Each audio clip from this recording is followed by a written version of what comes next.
Homily for the 27th Sunday of the year B. What God has joined together.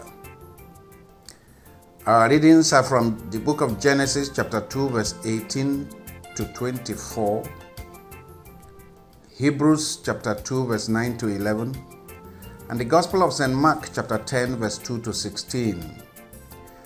Today's first reading from the book of Genesis tells the story of God's creation, and particularly the creation of woman out of man.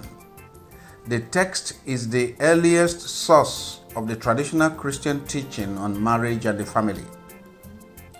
This is further explored in the gospel story where Jesus responds to a question from Pharisees about divorce, and he makes very clear what God truly desires of the marital union.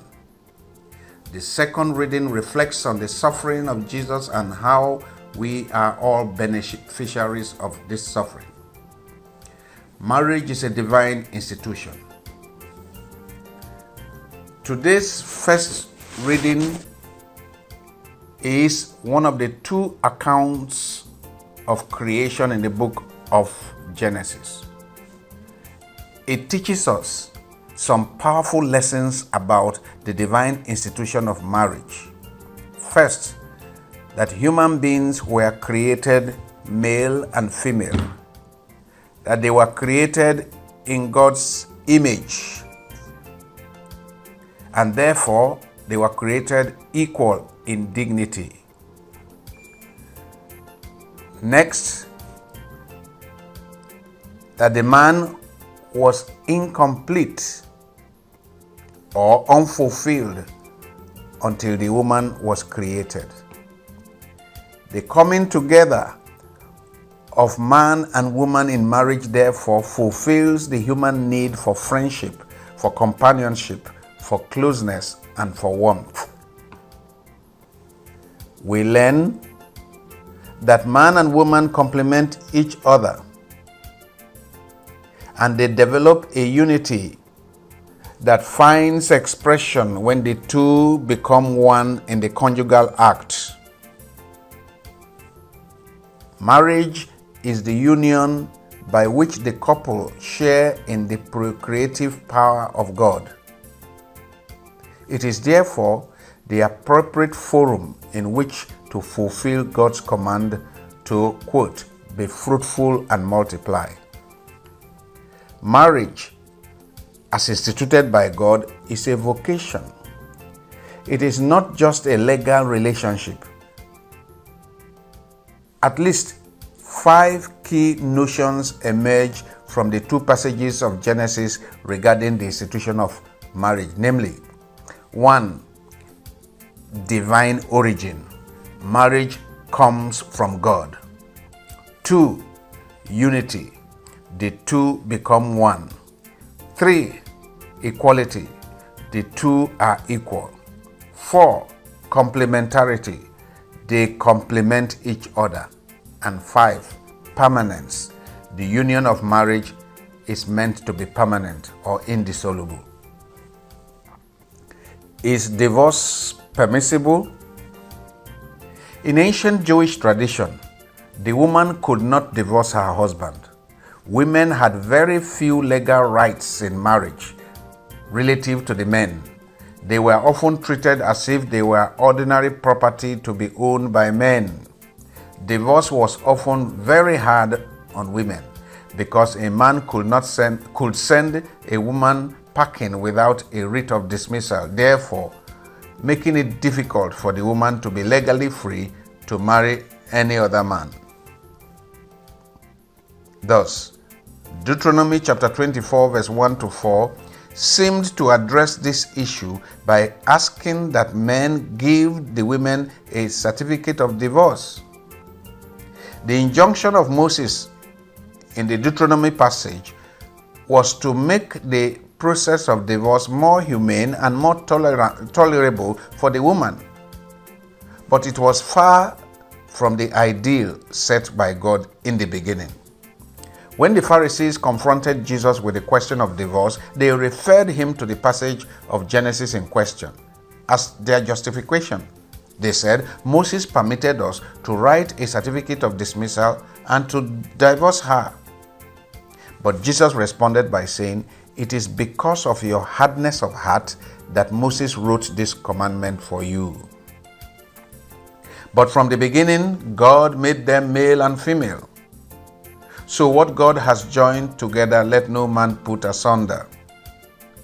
Jesus meant that Moses did not pave the way for a man to divorce his wife. Moses only conceded to the pressure of the people because of their hardness of heart. Jesus then went on to declare that divorce was an aberration. Divorce was a concession to human sinfulness. It is not what God intended. In the beginning, God intended that marriage should be indissoluble. The equality of men and women. Basing his teaching on the two passages in Genesis, Jesus insisted that women and men are equal before God. Women are persons, not things that men could acquire and dispose of at their whim.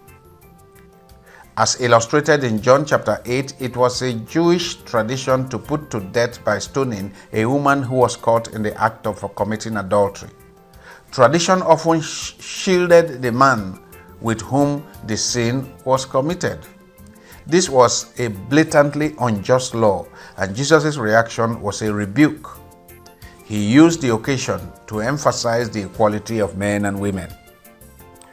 Marriage is meant to be a union of two persons that are equal before God.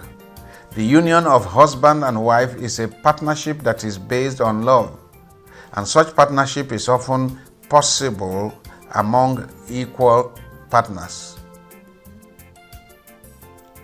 Equality is the basis of the complementarity between husband and wife. Men and women who go into marriage must recognize that they are brothers and sisters before the Lord, and therefore there is no room in Christian marriage for the myth of male superiority, male chauvinism. Marriage is a gift of God. When God saw that it was not good that the man should be alone, Genesis chapter 2 verse 18, he created the woman so that they may find fulfillment in each other. They would, however, find this fulfillment in a faithful and loving relationship with God, and in total, unconditional self-giving to each other. Sadly, in our day and in the popular culture, marriage has been widely abused and callously debased. While many marriages have become terribly dysfunctional, others have ended up in divorce. The traditional family institution, as God intended it in Genesis, and as Jesus reaffirmed it in the gospel, is today in a major crisis indeed. But the negative consequences of easy divorce are evident everywhere. The consequences on the partners, on the children, and on society at large. Modern men and women are now engaged in ever more perverse experimentations that are an assault on the traditional Christian notion of marriage. There is a widespread engagement in cohabitation, gay and lesbian unions, trial marriages, etc. And pressure is being mounted on Christian churches to recognize these anomalous situations. Yet, the traditional union of man and woman in a lasting bond of fidelity will continue to be the only viable way for couples, for children, and for the society at large, if men and women are to thrive in their spiritual, psycho-emotional, and social lives. Whatever the challenges we face with marriage today, Jesus, the way, the truth, and the life, is the answer. What God intended from the beginning should be faithfully pursued as the norm.